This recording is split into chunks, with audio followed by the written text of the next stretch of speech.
Hello guys and welcome back to the channel. So in this video we're going to talk about the fact that why we should ignore a lot of things that women say. And if you listen to what they say, they're actually going to be mad at you. If you follow their lead, they're going to be mad at you. Well, this is not a misogynist kind of idea. This is completely based on the truth. When she tells you not to follow her or not to text her, she's exactly telling you the opposite thing. And at that moment, you notice that if you listen to what she says, she's going to be like, why do you listen to what I say? So she says what she says. Don't care about it. You do what you have to do. So that's the point of this kind of argument. They tell you something and they want to see that you would react in a way that would be rebellious. They want to see that you want to fight for it. But here's the point. If you fight too much, they're going to be like, wow, you're desperate. So you need to understand the balance of it, because in dating and in this kind of attraction kind of spectrum, the lines are really close, that you don't know where something ends and where something other thing kind of begins. So you need to know how to push, how much you can go, and what to do exactly at sometimes. Because if you choose it on the wrong thing, it's not gonna work out, and it's not like one way kind of thing. It's different for every single kind of scenario. Is completely different. For example, you need to understand that person, the attraction kind of style that they have, and based on that, the more kind of information you can have, the better you can actually perform. So that's why a lot of women would actually be, let's say, interested in the guy friends that they had, that they were not dating, because those guys understand and know a lot about the girl. And then when the right thing happens, they kind of click, and the rest of the story. So, what, for example, let me give you some examples, kind of interesting. For example, when you go with a woman outside, she's indirectly trying to give you some kind of information, and you listen to it. But every movement is a calculated kind of strategy from the woman. It's exactly like that. They're gonna deny everything that I say. They're gonna say, no, we are just emotional and everything, but trust me.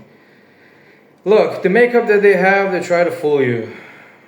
The way they present themselves, and if you date quite enough number of women, you understand that you're not dating the real her, you're dating the version that she wants to be seen. So if you get married to that person after a few years, you're gonna understand the true person. So she's acting in a certain way in front of you to win your attraction.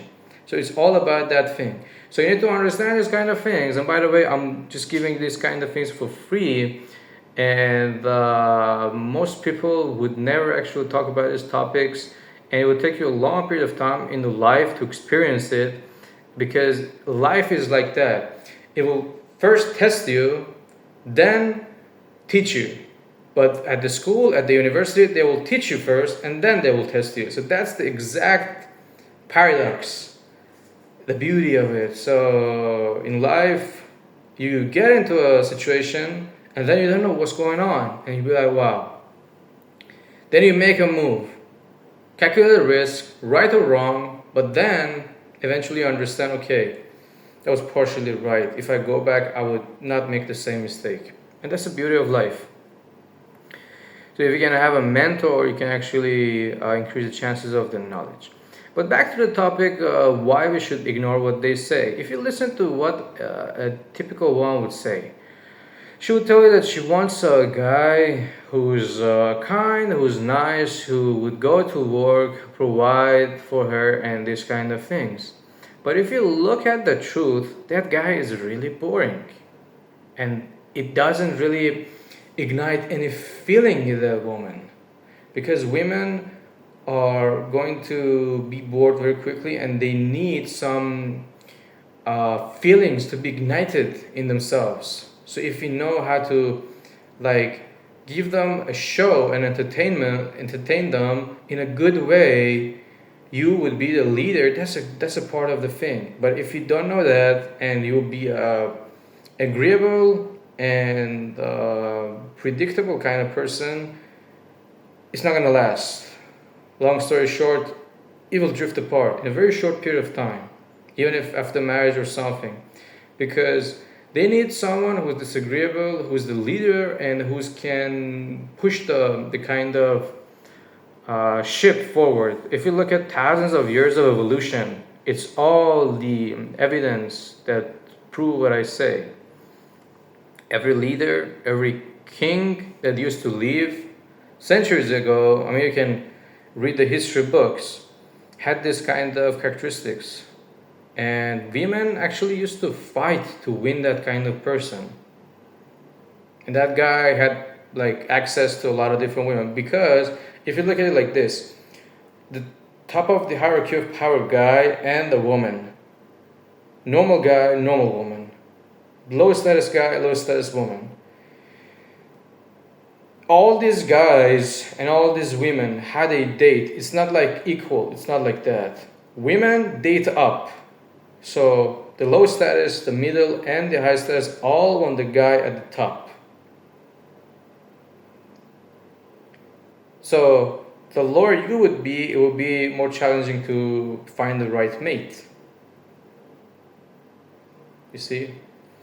That's why you see guys don't mind to actually be like in a relationship with a woman who works at a McDonald's or has a normal job or very not the best kind of job. They don't mind about it. But a woman, no, she wants someone higher than herself.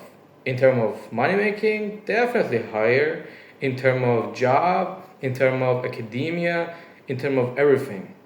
Because they want a better version of themselves. They want to date up. That's what happens. When you kind of grow in the hierarchy of socio-economy kind of thing, you get better jobs, you get better kind of access to food and everything. You understand that you're being seen by a lot of females. Because the way the female would look at the relationship is exactly the way a man would look at the job opportunity. That's a very interesting thing. You don't hear this anywhere else. A woman would look at the relationship that she's going to have with a guy as of an investment. She has all the rights to do that because she's going to get pregnant. She's going to the peak years of her maturity is much less than a guy.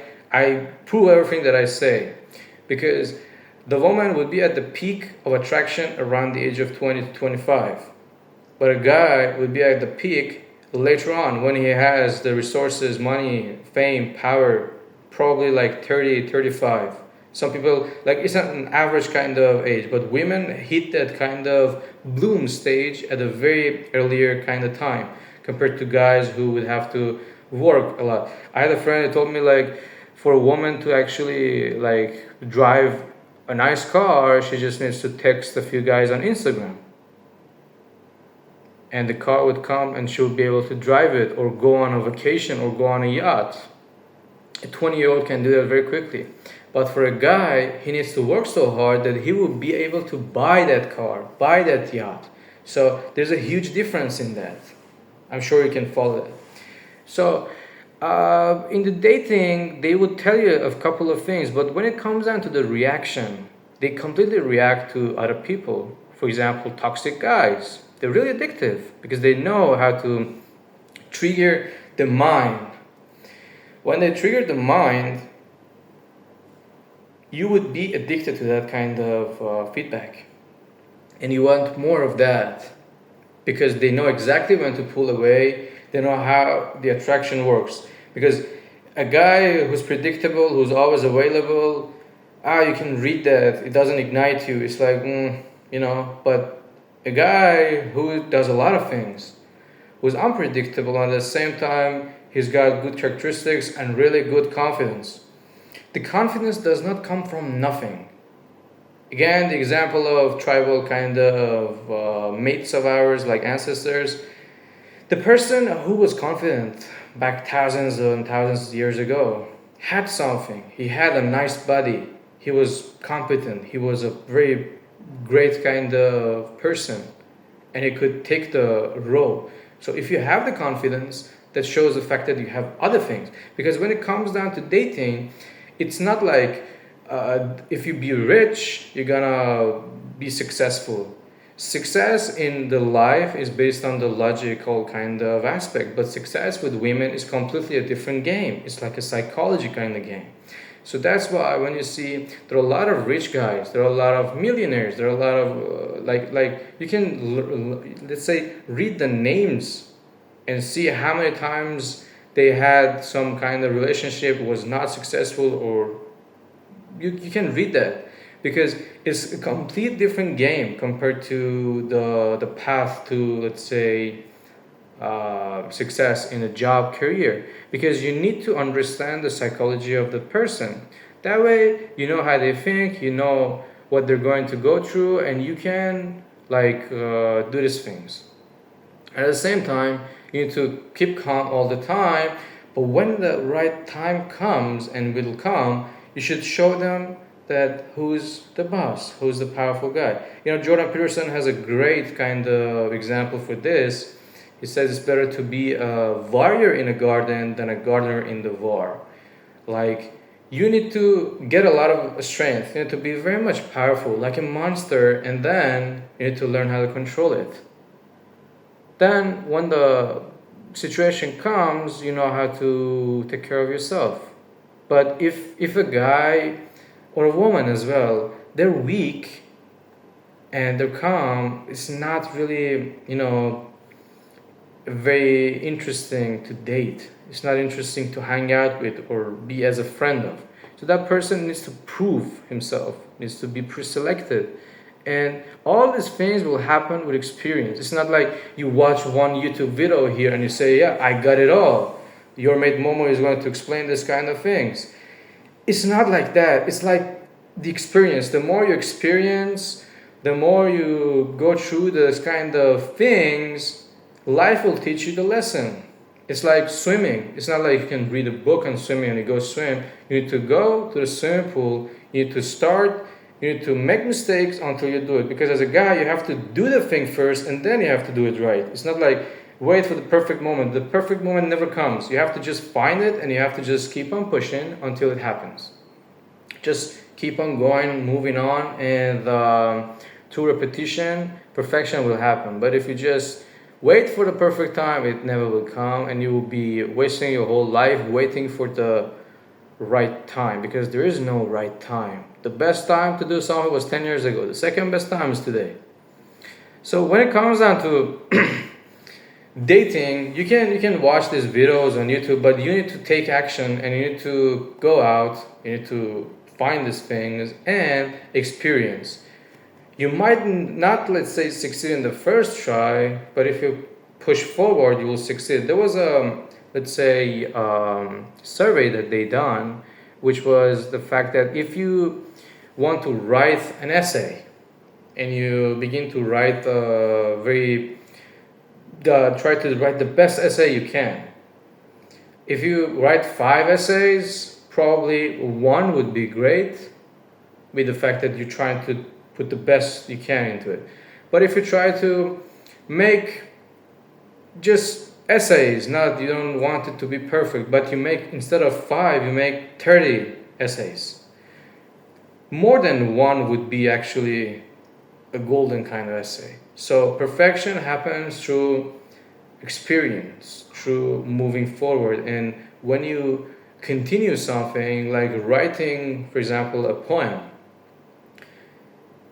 you're increasing the chances of getting a good one. That's why you can see a lot of people, they become successful. And by the way, a lot of people who are actually successful, they have failed many, many times. Michael Jordan has a sentence that he's failed over and over and over and over again, and he's missed so many shots, but that's exactly the reason why he succeeded. Kobe Bryant, the same guy, he copied every move of Michael Jordan, but he used to shoot the 3 points whenever he got the chance to do that.